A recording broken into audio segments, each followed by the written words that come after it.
You see, what stands between us and achieving even our most ambitious dreams has far less to do with possessing some magical skill or talent, and far more to do with how we approach problems and make decisions to solve them.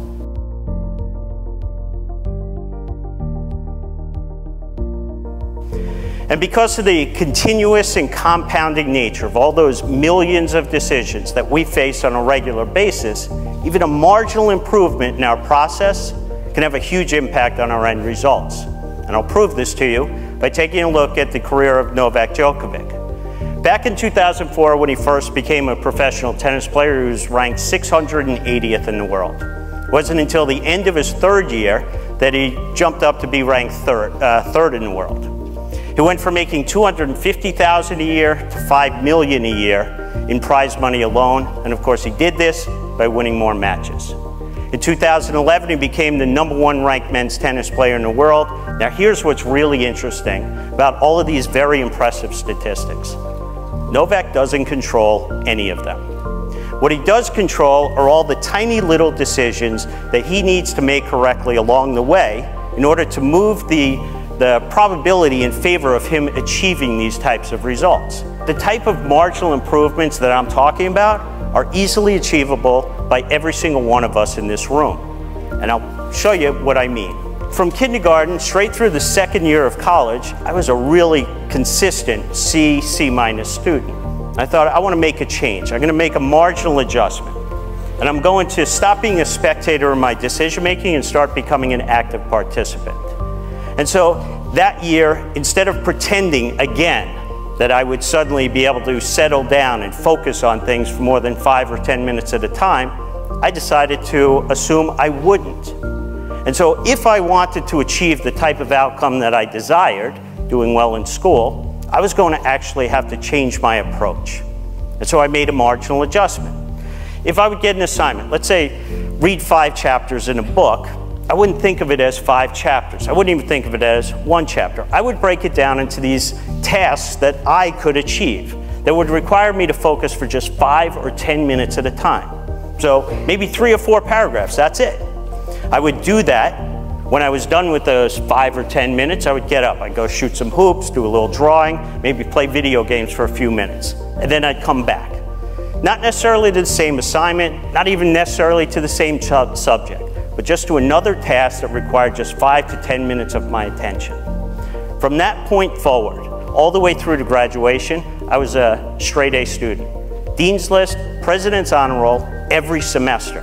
You know, you take these big concepts, these complex ideas, these big assignments, you break them down to much more manageable tasks. And then along the way, you make a marginal improvement to the process, you nudge the odds of success in your favor. So one day, I'm walking to work, and at the time, my commute was a walk from one end of Hyde Park to the other in London. It took me about 45 minutes each way. Hour and a half a day, 7.5 hours a week, 30 hours a month, 360 hours a year when I was awake, aware, basically wasting time, listening to music on my iPod. So on my way home from work that day, I stopped at the store. I picked up the first 33 CDs in the Pimsleur German language program, ripped them and put them onto my iPod. But I didn't stop there. Because the truth of the matter is, I'm an undisciplined person. And I knew that at some point, I'd switch away from the language and go back to the music. So I removed that temptation by removing all of the music. It left me with just one option: listen to the language tapes. So 10 months later, I'd listened to all 99 CDs in the German language program, listened to each one 3 times each.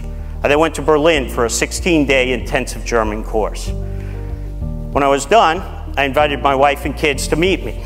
We walked around the city. I spoke German to the Germans. They spoke German back to me. My kids were amazed.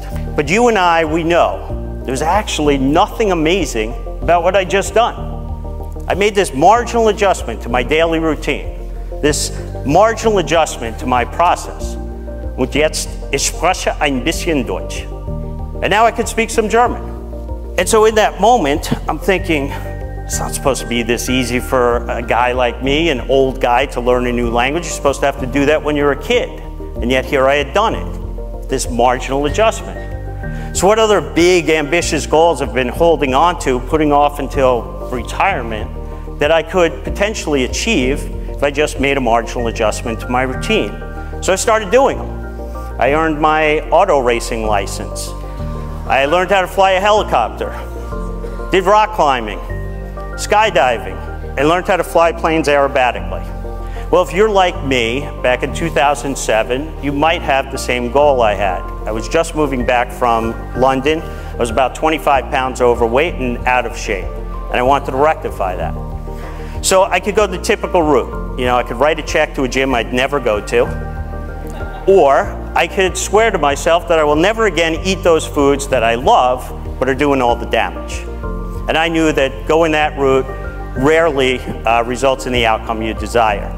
So I decided to become an active participant, and I thought about the habits and passions that I've developed over the course of my life, and I thought, can I make just a marginal adjustment to them so that they work in my favor as opposed to against me? And so I did. I've got this habit where I've been walking an hour and a half a day for the last 7 years, and I've got this passion for being in the outdoors. You have to break this big, ambitious goal down into these more manageable decisions, the types of decisions that need to be made correctly along the way in order to improve the odds of achieving the type of outcome you desire. It's about those tiny little decisions, you know, like when you're sitting at your desk, putting in just a little extra time at the end of a day, or you're lying on your couch and you're clicking through the channels on your remote control or scrolling through your Facebook feed, and in that moment, you make the decision to put it down. You go put on your hiking clothes. You go walk outside your front door and you shut it behind you. You walk to your car, you get in your car and you drive to the trailhead. You get out of the car at the trailhead and you take 1 step. You take 2 steps, 3 steps. Every one of those steps that I've just described is a tiny little decision that needs to be made correctly along the way in order to achieve the ultimate outcome. In 2009, I got really ambitious. Ambitious for a guy who still to this day cannot settle down and focus on anything for more than 5 or 10 minutes at a time, and that was to read 50 books. But again, it's not about reading 50 books. It's not even about reading 1 book. It's not about reading a chapter, a paragraph, a sentence. It's about that decision when you're sitting at your desk at the end of the day, or when you're lying on the couch or flicking through your Facebook feed and you put down the phone. You pick up a book and you read 1 word.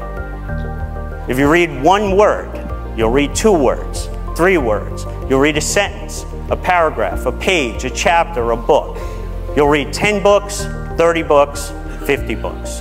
But what I want you to realize when you hear these things, I'm still that C- student.